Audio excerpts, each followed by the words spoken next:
This is the Hidden Killers podcast with Tony Brueski, featuring retired FBI Special Agent Jennifer Coffindaffer. So right now we have literally a man with no defense at this moment sitting in a federal prison in solitary confinement and has not been found guilty of any crimes. It's still shocking to me when she remanded him back to exactly where he was, and they haven't taken a look at that being a bit inappropriate to have someone like that in that sort of treatment.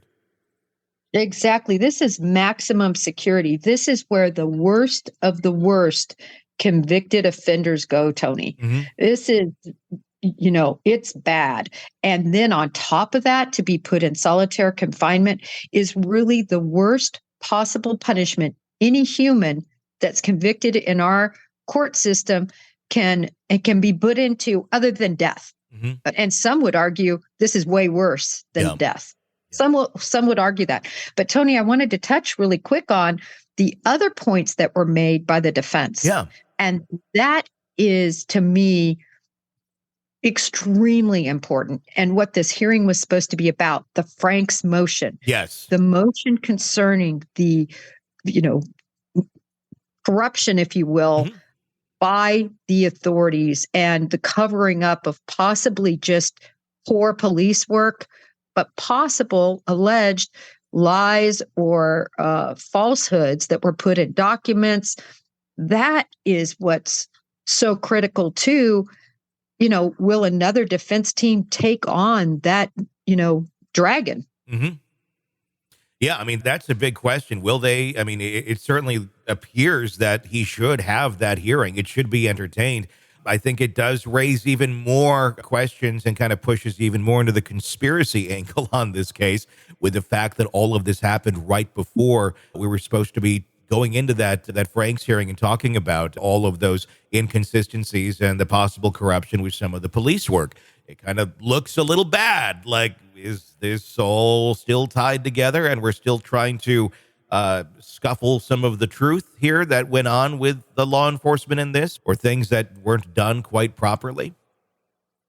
Well, I guarantee the only people that came out of this probably holding a small party is the prosecution and Tony Liggett and his crew. Yeah. And they couldn't be more happy with this development, not facing these very, these attorneys that are extremely competent and go-getters, and, they were going to hold them to the fire, and they don't have to worry about them anymore.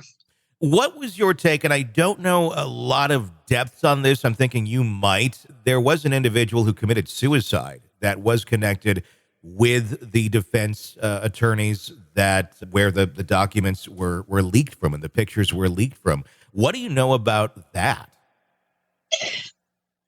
Another extremely concerning situation, right? He was former military. He was the kind of the middleman, if you will. Apparently we'll just say friend of the defense, then leaks to this individual. And I believe this individual leaked to the murder sheets.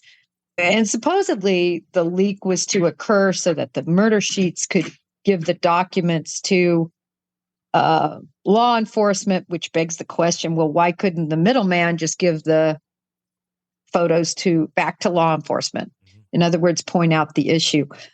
It's all very shady, and just the timing is very coincidental if his reason for suicide was something else. Yeah, 100%.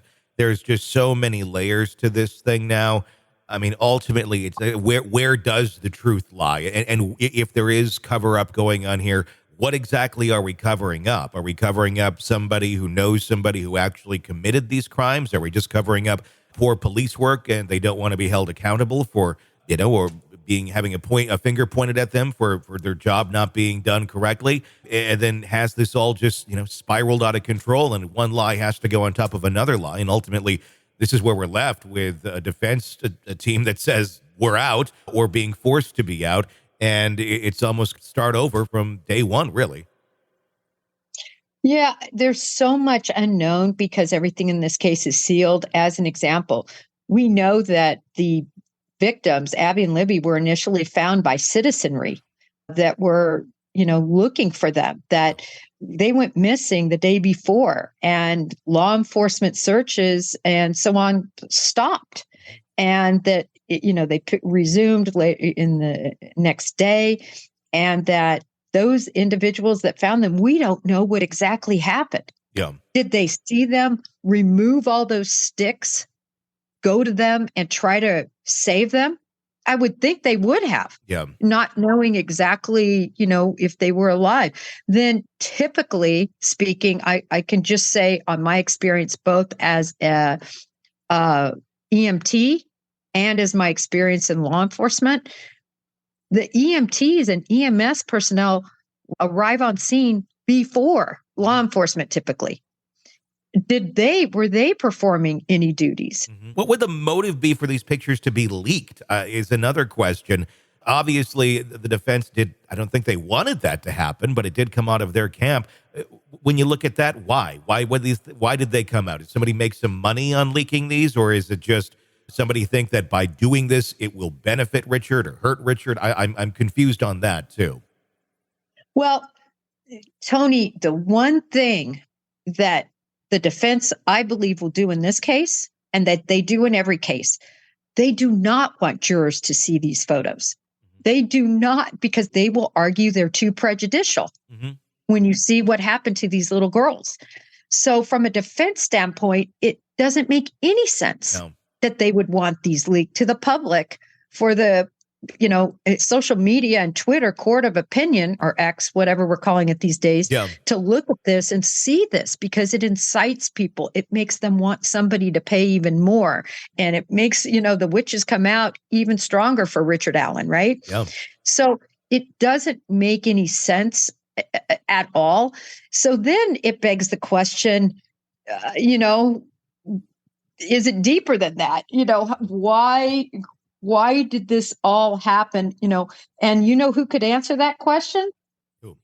The person who unfortunately is not with us. Yeah.